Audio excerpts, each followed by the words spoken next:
Yo, isang magpalang tanghali sa atin lahat mga ka-idol. So, napadaan ako dito sa may Binondo, yung pinakasikat na tulay. So habang napadaan ako, so napatigil ako dahil namangha ako sa laki ng siumay nila. Ayan o. Pero dahil sa nagtitinda sa mag-asawa na ito. So, ayan. Ayan o. 10 piso lang ka-idol. So, plus may kanin, so 35 lang. Sulit na, plus may gulaman na. Ayan o.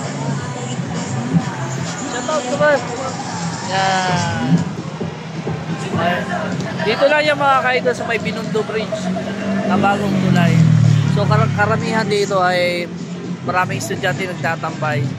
At madalas may mga activity. So, malakas ang merienda. So, kayo mga ka-idol, mga rider, mga grab dyan, mga kapwa ko angkas dyan. So, pag nakadaan kayo dito sa may Binondo Bridge, puntahan lang na si Kuya dito. Ang lalaki ng siumay nila, promise. Ayan, o. Yan, mga ka-idol. O, ayan. Sa totoo lang, idol, short ako sa pera. Yung bagamat nilibre niya ako nila doon ng gulaman. So, kasi ako rin minsan tumutulong. So, yun pala. So, tinutulungan din pala ako nila mga ka-idol. Ayan. Yan sa mag-asawa na yan. Napakabuti nila, okay? Mga ka-idol, lalaki ng siumay nila, oh. Yan sa mag-asawa na yan. Kaya napatigil ako dahil sa aking paglalakbayan. So, nilibre nila ako ng gulaman. So, napakabuti ng mag-asawa.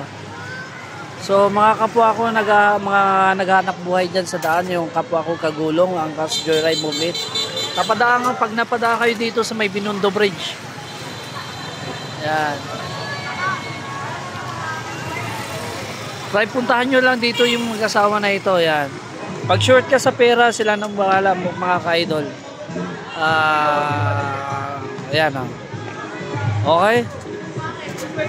Marunong sila umunawa kung short ang pera mo ba. Importante sa kanila mabenta lang.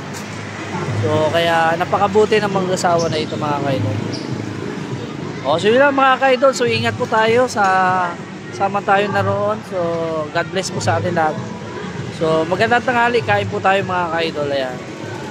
Siumay pa lang, mapawaw ka na. Kusing, yan. Shoutout sa mag-asawa na yan, dalawa. Madam,